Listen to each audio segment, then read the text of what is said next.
আসসালামু আলাইকুম। সংবাদে আপনাদের সবাইকে স্বাগতম জানাচ্ছি আমি নুসরাত। শুরুতেই সংবাদ শিরোনাম। হাদি হত্যাকাণ্ডের প্রধান অভিযুক্তরা এখনও আইনের আওতার বাইরে রয়ে গেছেন বলে অভিযোগ করেছেন জামায়াত আমির ড শফিকুর রহমান। এদিকে রাজনীতিতে আজ অনেক নতুন খেলা শুরু হয়েছে মির্জা আব্বাস। এরপর থাকছে তারেক রহমানের সঙ্গে ভারতীয় উচ্চাকর্ষারের গোপন বৈঠক। সর্বশেষ খুলনায় যুবককে গুলি করে হত্যা। শুনছিলেন সংবাদ শিরোনাম, এখন বিস্তারিত। তার আগে হৃদয় ছুঁয়ে যাওয়া একটি অনুরোধ।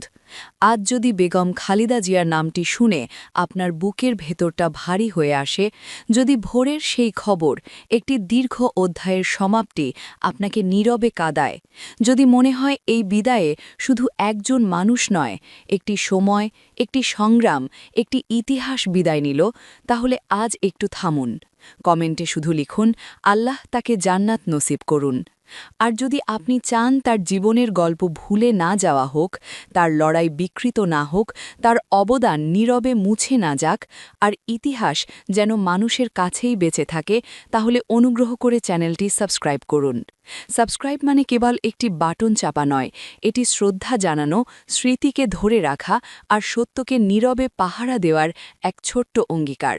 চলুন নীরব না থেকে বিস্তারিত জেনে নিই। হাদি হত্যাকাণ্ডের প্রধান অভিযুক্তরা এখনও আইনের আওতার বাইরে রয়ে গেছেন বলে অভিযোগ করেছেন জামায়াত আমির ড শফিকুর রহমান।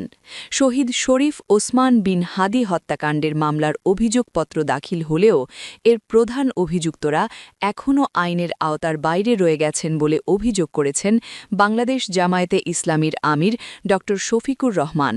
শনিবার 10 জানুয়ারি নিজের ভেরিফাইড ফেসবুক পেজে দেওয়া একটি স্ট্যাটাসে এসব কথা বলেন জামায়াত আমির।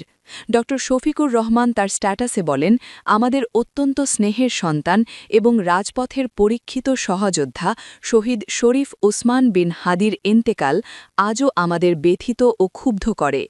একটি সম্ভাবনাময় প্রাণের এভাবে চলে যাওয়ায় যে শূন্যতা তৈরি হয়েছে তা অপরিণমীয়।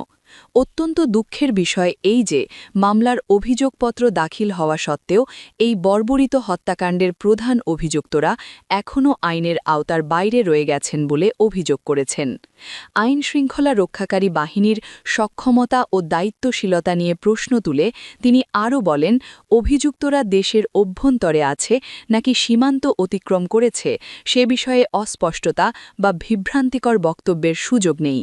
যদি তারা পার্শ্ববর্তী দেশ ভারতে বা অন্য কোনো দেশে অবস্থান করে থাকে, তবে সরকারের উচিত কূটনৈতিক পদক্ষেপের মাধ্যমে দ্রুত তাদের দেশে ফিরিয়ে এনে বিচারের মুখোমুখি করা।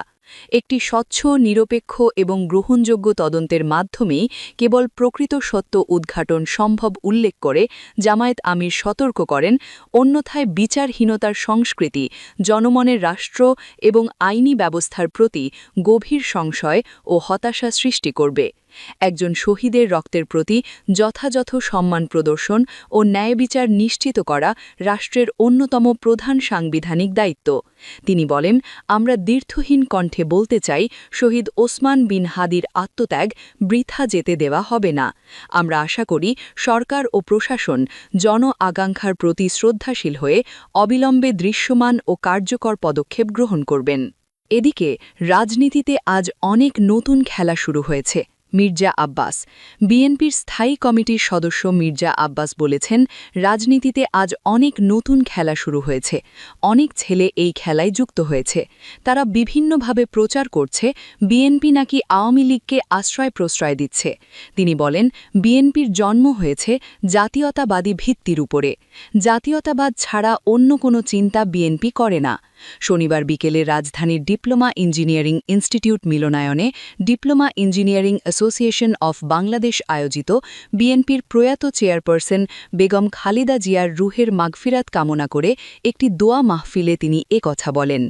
কিছু কিছু ছেলেপুলে উস্কানিমূলক কথাবার্তা বলছেন মন্তব্য করে বিএনপির এই নীতি নির্ধারক মির্জা আব্বাস বলেন, কখনো আমার বিরুদ্ধে, কখনো বিএনপির বিরুদ্ধে, আবার কখনো জিয়া পরিবারের বিরুদ্ধে। কয়েকজনের কথা শুনে মনে হয় নির্বাচন শুধু ঢাকা ৮ নম্বরে হচ্ছে। মির্জা আব্বাসকে হারাতে পারলে বিএনপিকে হারানো যাবে। সারা দেশে বিএনপিকে হারানো যাবে না, ইনশাআল্লাহ। যে জোয়ার সৃষ্টি হয়েছে তা ধরে রাখতে পারলেই হবে। তিনি বলেন, আমি একা জিতলেই হবে না, বিএনপিকে জয়লাভ করতে হবে। দেশের মানুষ কতকগুলো নোংরা লোক থেকে বাঁচতে চায়। আমার প্রতিপক্ষকে বলবো, আপনাদের স্বাগত জানাই, কিন্তু উল্টোপাল্টা কথা বইলেন না। পায়ে পাড়া দিয়ে ঝগড়া বাঁধাতে চাচ্ছেন। আমি ঝগড়া করব না। প্রয়োজনে বাসায় আসেন, চা বিরিয়ানি খাওয়াবো। দয়া করে দেশটাকে স্থিতিশীল রাখুন। আপনি যদি ভালো থাকেন, ভালো মানুষ হন, জনগণ আপনাকে ভোট দেবে। মির্জা আব্বাস বলেন, দেশনেত্রী বলেছিলেন, দেশের বাইরে আমার কোনো জায়গা নেই, মরলে দেশেই মরব। আল্লাহ তাআলা তার ইচ্ছে কবুল করেছেন।